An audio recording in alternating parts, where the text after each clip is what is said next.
भारत में बढ़ता आतंकवाद कई प्रश्न खड़ा कर रहे हैं।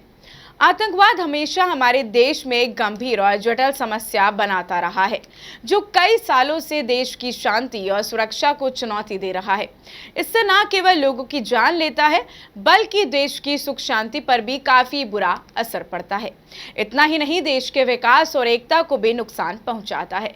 इससे टूरिज्म पर भी काफी बुरा असर पड़ता है। आतंकवाद के कई रूप हैं, जैसे सीमा पार से आने वाला आतंकवाद, स्थानीय लोगों का कट्टरपंथीकरण, साइबर हमले, नक्सलवाद और पूर्वांचल राज्यों में उग्रवाद और धर्म। इन सभी खतरों से निपटने के लिए भारत सरकार ने कई कदम उठाए हैं, कई नीतियां बनाई गई, हर संभव प्रयास भी किए गए, लेकिन ये समस्या अभी भी पूरी तरह खत्म नहीं हुई है। आखिरकार क्यों देश में आतंकवाद बढ़ रहा है? आखिरकार कमी कहां रह गई है? 2008 के मुंबई हमले, जिन्हें 26/11 हमला भी कहा जाता है, भारत में आतंकवाद के सबसे भयानक उदाहरणों में से एक है, जिसको याद करते ही आज भी हमारे जहन में कहीं ना कहीं डर और दर्द की भावना उजागर हो जाती है। इन हमलों के बाद भारत सरकार ने आतंकवाद से लड़ने के लिए कई बड़े कदम भी उठाए।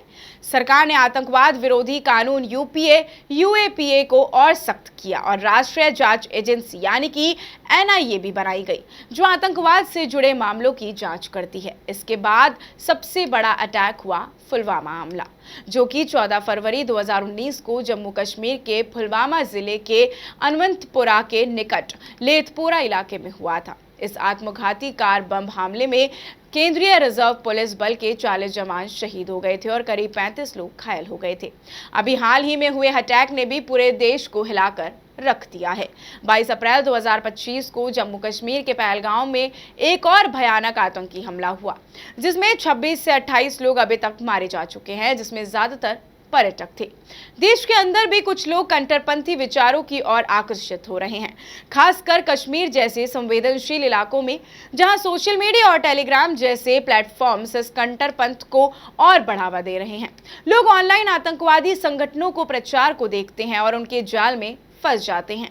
इसके अलावा साइबर आतंकवाद एक और नया बड़ा खतरा बनकर उभरा है। आतंकवादी संगठन इंटरनेट का इस्तेमाल लोगों को भर्ती करने के लिए करते हैं और अपने प्रचार को फैलाने और महत्वपूर्ण जगहों को, जैसे कि बिजली ग्रिड या फिर बैंकों पर हमला करने के लिए कर रहे हैं। भारतीय सूचना में साइबर हमलों का ये दूसरा सबसे बड़ा निशाना बन चुका है।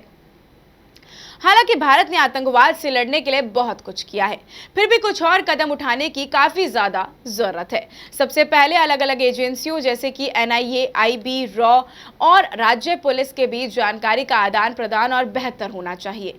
अगर एजेंसियां एक साथ मिलकर काम करें तो आतंकवादी हमलों को रोकना आसान हो सकता है। दूसरा, भारत को आधुनिक तकनीकों जैसे कि आर्टिफिशियल इंटेलिजेंस का इस्तेमाल करना चाहिए। एआई की मदद से चेहरों की पहचान हो सकती है, डेटा विश्लेषण हो सकता है और खतरों की भविष्यवाणी करना काफी ज्यादा आसान हो सकता है। तीसरा, सीमा सुरक्षा को और भी ज्यादा मजबूत करने की। स्मार्ट फेंसिंग, जिसमें सेंसर और कैमरे हों, ड्रोन की मदद से सीमा पर नजर रखी जा सके, इससे आतंकवादियों की घुसपैठ को रोका जा सकता है। आतंकवाद से लड़ने के लिए भारत को अपने आर्थिक और कूटनीतिक रास्तों को भी इस्तेमाल करना चाहिए। जो देश आतंकवादी समूह को पनाह देते हैं, उनका समर्थन जो करते हैं, उनके खिलाफ भी सख्त से सख्त कदम उठाए जाने चाहिए।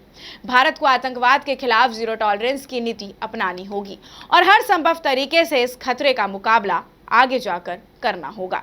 ऐसी और भी तमाम अपडेट्स और जानकारियों के लिए आप बने रहिए हमारे चैनल अपडेट इंडिया के साथ। नमस्कार।